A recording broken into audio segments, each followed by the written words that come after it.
Hello and welcome back to HEMAFightBreakdowns. Today we're going to do something a little bit different.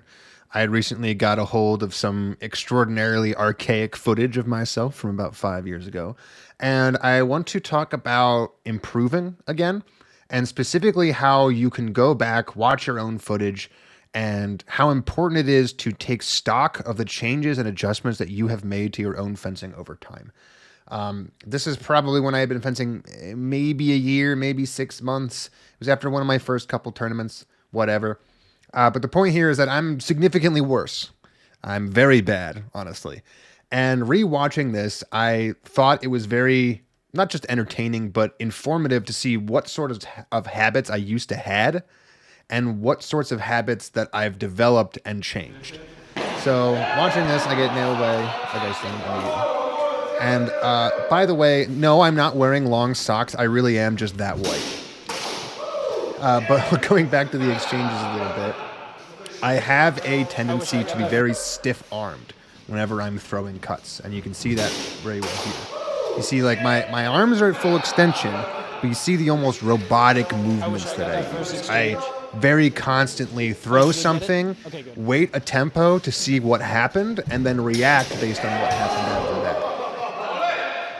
That's very common with new people. It's a kind of thing that you develop over time, which is getting used to the general flow of fencing. And once you get really immersed in it, you start knowing what's going to happen and what's going to be successful and what is going to be unsuccessful before it really lands there. And that adds immeasurable speed to your fencing, even though you haven't actually gotten any faster. You're really just throwing something out, knowing what the other person is going to do about it, whether it lands or doesn't land, and you're already thinking that one step ahead. It makes it seem like you throw these lightning fast attacks, but actually you just, quit whatever you were doing halfway through. Another tendency, which we can see pretty well pronounced here, is that I hold out my thrusts and basically just pray that the other person gives up displacing my thrust after the first time they touch my blade. Again, another thing that I think is consequence of me just not understanding what's going to happen when I throw something. And specifically, I came from an Olympic fencing background, so I really commit to my lunges, as you can see here, where the second I really go for this, you can see how deep of a stance I really get into. Right there, that is an insanely committed thrust. If this was parried, I would be extremely dead. And this is something that I don't really do anymore. But it's something to take stock of, because I think a lot of people, especially when they rewatch their own fencing, one thing they're going to see is exchanges where they win or exchanges when they lose, and they might not be thinking, oh, because I won that exchange or I landed that thrust or I landed that hit, that's what I should be doing from now on. Whereas here, I did land my thrust, not this one, sorry, this one, but I'm overcommitted, so it's still a bad habit. If the person I was fencing happened to have parried that, I would have put myself in a very, very poor position. And when you start fencing people who are very good, that's what's going to happen. That first intention is going to stop landing. So another thing to notice besides my gear, which is honestly frightening me at this point, because I think my left shin guard is now just completely below my knee. So if I get hit in the lead leg, I'm just going to hit the dirt. But besides that is that I am using guards that I don't use anymore. And something that you notice a lot in newer fencers and that I'm doing here is that I'm changing guards constantly without any real regard for what my opponent is doing. And I'm changing them often because I think, and myself here included, you have this perception that if you change guard, something's going to happen. So when nothing is happening, well, it's time to change guard because I want something to happen. Something needs to happen. I'm not going to throw an attack for whatever reason. So I'm just going to change guard and then throw something, or change guard and just stand there. And the reality is that changing guard really makes something happen more because you're presenting an opportunity to your opponent than you're making of yourself.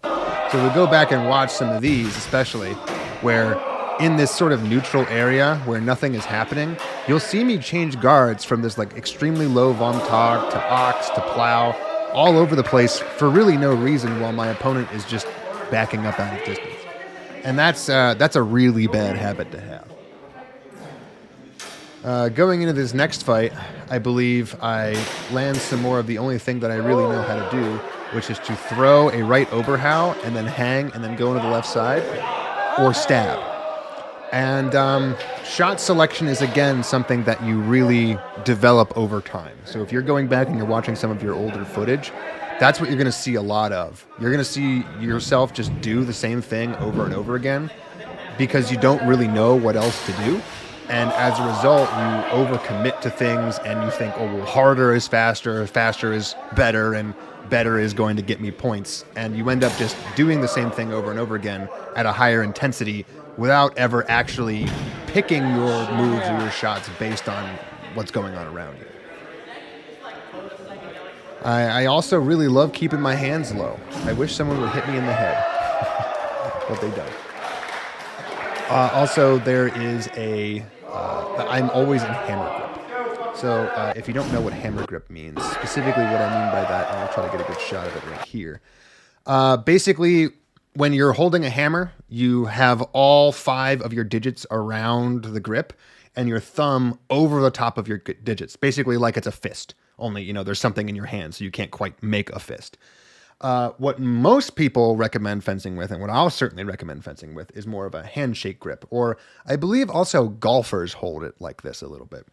Where basically, instead of having it be the grip of the sword be perfectly perpendicular to the angle of your fingers, you have it be at a little bit more of a 45-degree angle with your fingers, so that your pointer finger and your thumb are kind of up towards the top of the grip, pinching and holding it shut. And what this really helps you do is it helps you get that extension in your wrists that help your cuts be straight. You can still throw straight cuts with hammer grip, but it requires a lot more wrist mobility because you have to basically bend your wrist at a 90-degree angle to get that other 90-degree angle in your hand to be straight. 90 plus 90 makes the 180. So, watching other fights and interactions here, I am very heavy on my feet and very linear with my feet. Again, this is a habit I definitely picked up from Olympic fencing. Basically, even though I'll change sides and I'll change lines, my heels are always in line. And this can be a pretty big mistake for newer fencers because longsword especially is a very three-dimensional weapon. A lot of offline movement will give you very big advantages, and most importantly, it's a bit of a bigger, slower weapon than some of the other one-handed things. And because you have to put both of your hands on it, you're forced to square certain parts of your body. It's just inevitable. When you have 2 hands on something and you hold that in front of you, your left shoulder or your non-dominant shoulder, whichever it happens to be, will be pushed forward, and you'll see this exact kind of pose that you're seeing here. My heels are in line, my hips are at a 45, and my shoulders are square at 90. Which means, by definition, I do not have great stance structure here. I am going to be very easy to push over. Because if you push forward on me, well, I'm not really going to be able to stop myself with my sideways foot very well.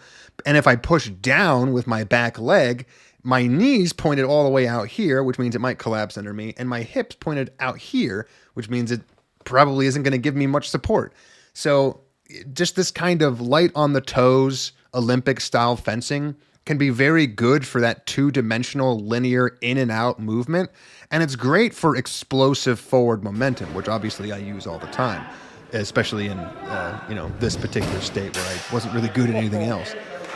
But the reality is that if you learn how to widen your stance and get that structural stability underneath of you, and you get used to that, you can get the exact same amount of speed, power that you need in order to get what you want.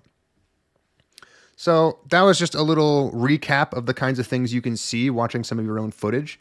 But if you'd like to see your own footage featured on the channel, feel free to send me an email over at HEMAFightBreakdowns@gmail.com, and I hope to see you next time.